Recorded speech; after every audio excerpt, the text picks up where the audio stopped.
தமிழக அரசியல் களத்தில் இன்று மிகப்பெரிய அதிரடி திருப்பம்.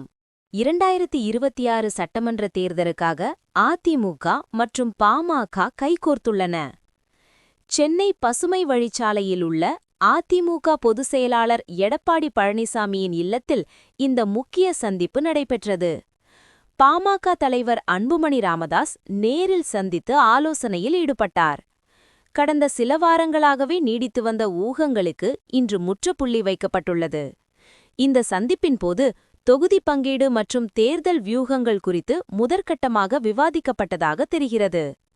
வட மாவட்டங்களில் பாமகவின் வாக்கு வங்கியும் மாநிலம் தழுவிய அதிமுகவின் பலமும் இணைவது ஆளும் தரப்பிற்கு பெரும் சவாலாக அமையும் என அரசியல் விமர்சகர்கள் கருதுகின்றனர். இந்த கூட்டணி மாற்றத்தை ஏற்படுத்துமா அல்லது ஆளும் கட்சி மீண்டும் சாதிக்குமா? உங்கள் கருத்துக்களை கீழே உள்ள கமெண்ட் பாக்ஸில் பகிருங்கள்.